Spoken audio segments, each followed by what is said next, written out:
ये हमारे आम का पहला फल। अल्हम्दुलिल्लाह जितना भी हुआ बहुत है। आपको भी नजर आ रहा है? ये तो नहीं बता रहा ना। तो माशाल्लाह इस आम का साइज भी चेक करें, किस कदर मोटे मोटे आम है ये।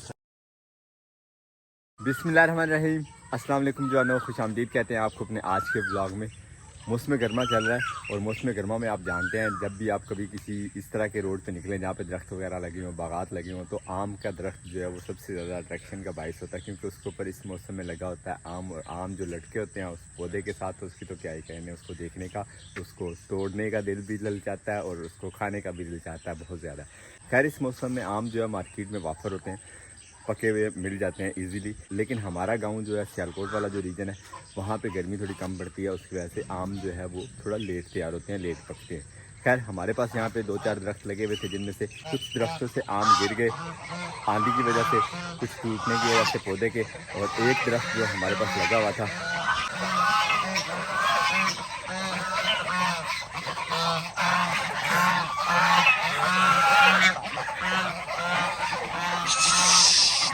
और हमारे पास ये एक आम का पौधा बचा था जिसके ऊपर काफ़ी सारे आम लगे हुए हैं। तो ये जो आम लगा हुआ है इसका अल्हम्दुलिल्लाह साइज़ जो है वो पूरा हो गया। तो हमने इस दफ़ा सोचा कि ये आम दरख्त से उतार के खुद जो आर्टिफिशियल तरीके से पकाए जाते हैं उस तरह पका दिए जाएँ, बजाय इसके कि फिर कहीं आंधी आए और ये टूट के ज़ाया हो जाए। तो अपने दरख्त के उतारे हुए आम जो है वो पका के खाते हैं इंशाल्लाह, और आपके साथ भी शेयर करते हैं कि इनको पकाया कैसे जाता है। सबसे पहले तो इन आमों को उतारते हैं और फिर उसके बाद इंशाल्लाह जो नेक्स्ट प्रोसेस वो भी आपके साथ शेयर करेंगे। तो ये टीम आ गई है आम तोड़ने के लिए हमारे पास। हाँ जी, कहाँ आए हो? आम तोड़ने के लिए। आप कहाँ आई हो? मैंगो तोड़ने के लिए।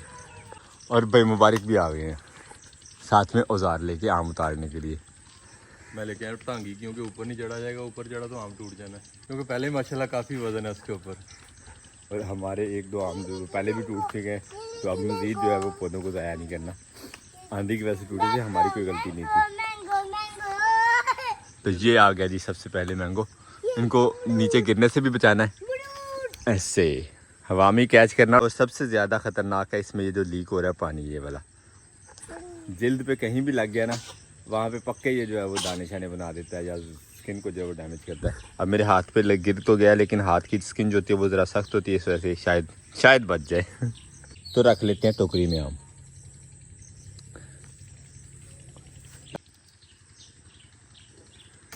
बिस्मिल्लाह। कितना कितना पानी आ रहा है साथ देखे।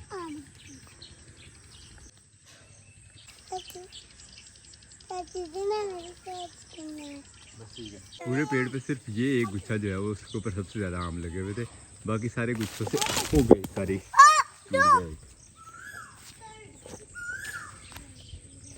माशाल्लाह। अरे बच्चों ऊपर देखो, कोई है इसके ऊपर आम लगा हुआ? काफी सारे ऊपर से आम उतार लिए। अब ऊपर से ढूंढ रहे हैं बच्चे सारे मिलके, और बच्चों के पापा भी, कहीं को आम मिल जाए मज़ीद। इसके ऊपर से तो अल्हम्दुलिल्लाह ख़त्म हो गया। काफ़ी आम लगे हुए थे, लेकिन इस सीज़न में जो आंधियाँ चली हैं उन्होंने बहुत जो है वो आम ख़राब किए हैं। माशाल्लाह चेक करें आम का साइज़। वैसे ये आम जो है वो ख़राब हो रहा है, क्योंकि ये बारिशों की वजह से फट गया मेरे ख्याल में। वैसे जो आम की बागबानी करते हैं उनको ज़्यादा अंदाज़ा होगा और अच्छा तजर्बा होगा कि ये क्या मसला हो सकता है आम के फटने का। उसके अलावा इनके ऊपर ये जो छोटे छोटे निशानात बने हुए हैं, ये कमेंट बॉक्स में ज़रूर बता दीजिएगा ये क्यों बन गए हैं, ताकि नेक्स्ट जो है इनसे एहतियात की जाए। खैर ये आम हमें मिले हैं हमारे एक ही पौधे से, तो अब इसका जो नेक्स्ट प्रोसेस है वो भी आपके साथ शेयर करते हैं। आपको चैलेंज देता हूँ, वो आपने पूरा करना है। लेकिन नेक्स्ट प्रोसेस जो इसका वो तो बाद में शेयर करेंगे, लेकिन भाई मुबारक चैलेंज की बात कर रहे हैं, पहले वो चैलेंज पूरा कर लेते हैं। आप बाहर ले आए भाई चैलेंज देने के लिए, पता नहीं अब। ये हमारे आम का पहला फल। अल्हम्दुलिल्लाह जितना भी हुआ बहुत है। आपको चैलेंज ये है कि आपने इस आम के ऊपर एक आम ढूंढना। आपको पता है इसके ऊपर आम है कि नहीं है? नहीं आम तो नहीं थे इसके ऊपर, इसके ऊपर से तो गिर गए थे सारे आम। इसके ऊपर से आम ढूंढना। इसके ऊपर है अभी कोई? बस चैलेंज है ना, आपको ढूंढ के दिखाना। अगर तो है तो फिर तो ढूंढते हैं ना। है इसके ऊपर आम? है अभी। ले जी चैलेंज हो गया, अब देखते हैं हम ढूंढ पाते हैं कि नहीं। बात और ये सारे हेल्पर आपको मैं देता हूँ, सबकी ड्यूटी लगा लो, ये आपको ढूंढ के दे। चलो भी सारे ऊपर आम ढूंढो, एक आम है इसके ऊपर पका हुआ, वो ढूंढना है, जो ढूंढेगा उसको भी आधा मिलेगा। ठीक है आ जाओ। वैसे मैंने तो कच्चा बताया था उनको। टीम से काम लेने के लिए कुछ ना कुछ तो फिर हेल्प लेनी पड़ती है ना, हल्के फुल्के मक्खन की।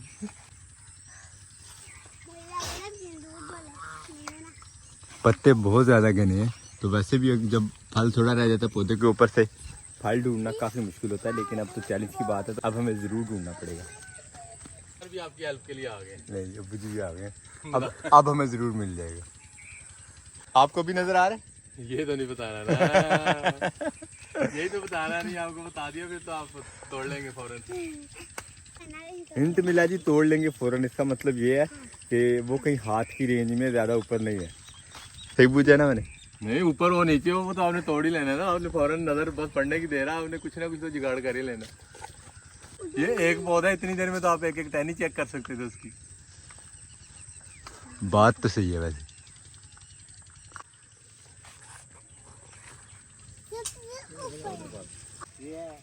ढूंढ भी आज साहब लोग, ये बिल्कुल वही बात हो गई ना जो भाई ने हिंट दिया था। और टूट भी ऐसे ही है। दे। रबिया ने पकड़ना, आपने पहले शाह बहुत ज्यादा पकड़े थे, अब रबिया की बारी। तो माशाल्लाह इस आम का साइज भी चेक करें, किस कदर मोटे मोटे आम है ये सारे।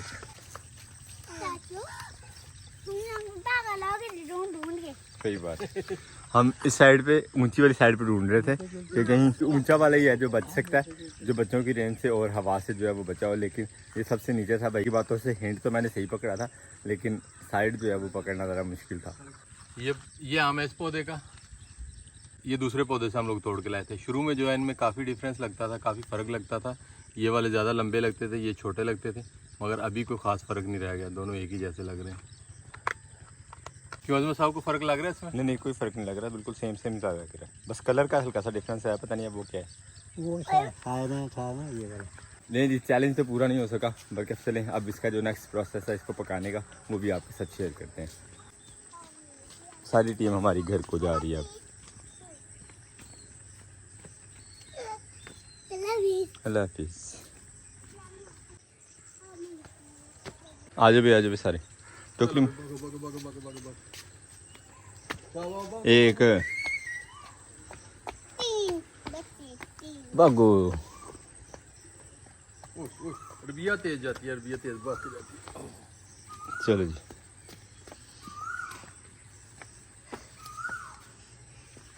ये देखें अनार हमारे माशाल्लाह। इस दफ़ा अनार भी इस लेवल तक पहुंच गए हैं। बच्चों के साथ बहुत ज़्यादा लड़ाइयाँ करके फिर हमने अनारों को बचाया, तो ये माशाल्लाह इस साइज़ तक पहुँचे। अब देखते हैं, ये पकते भी हैं बाद में कि इनका भी कोई और जुगाड़ करना पड़ेगा। खैर आज की हमारी सारी ट्रेनिंग जो है वो इस आम को पकाने की है। वैसे तो नॉर्मली आम को पैल डालने के लिए इस प्रोसेस को पैल डालना कहते हैं। पैल डालने के लिए लकड़ी की पेटियाँ जो है वो इस्तेमाल की जाती हैं, लेकिन यहाँ हमारे पास लकड़ी की पेटी अवेलेबल नहीं थी मुनासिब, क्योंकि आम जो है वो थोड़े हैं। बड़ी पेटियाँ हमारे पास पड़ी हैं, बड़ी पेटी में हवा जो है वो ज़रा खुली लगेगी। इसको ज़रा थोड़ा एयर टाइट होना चाहिए जिससे ये जल्दी पकेंगे। तो हमने इस्तेमाल किया ये सिल्वर का देगचा, क्योंकि हमें अखबार नहीं मिली। आम को पैल में रखने के लिए हम ये आम जो है वो चेक करके रखेंगे, जो ज़्यादा कोई डैमेज होगा, टूटा हुआ होगा उसको नहीं रखेंगे, क्योंकि वो गल जाएगा, ख़राब हो जाएगा और बाकी आमों को भी साथ में नुकसान पहुंचाएगा। बिस्मिल्लाह बिस्मिल्लाह।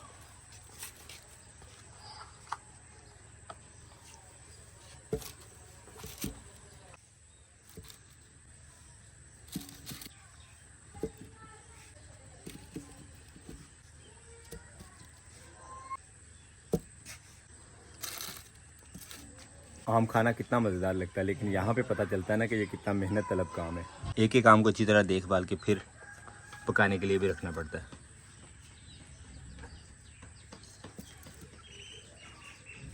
पकाने के लिए या पकने के लिए?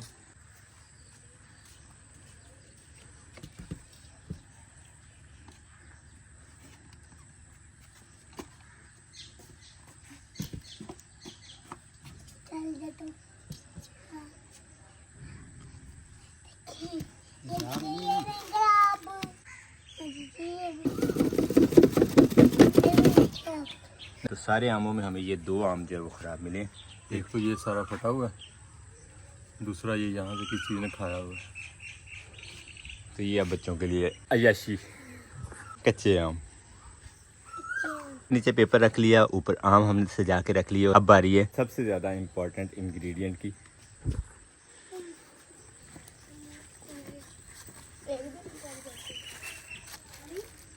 जिसने इन्हें पकाना है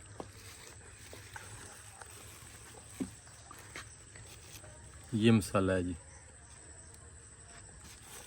इसे गैस वेल्डिंग में इस्तेमाल किया जाता है, इसे कार्बेट भी कहा जाता है। वैसे आपको पैकिंग में भी मसाला जो है वो फ्रूट को पकाने के लिए मिल जाता है।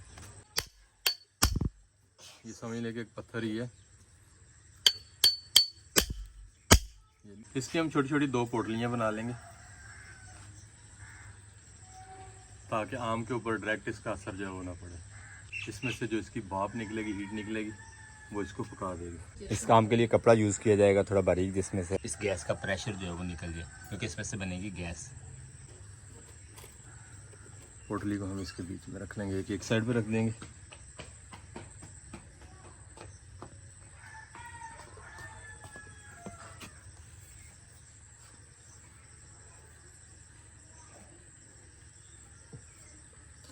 दूसरी हम दूसरी साइड पे रख देंगे।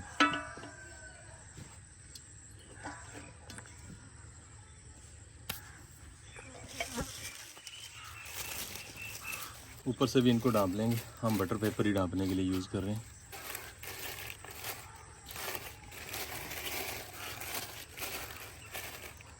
तो ये अब हो जाएगा एयर टाइट। पीछे जो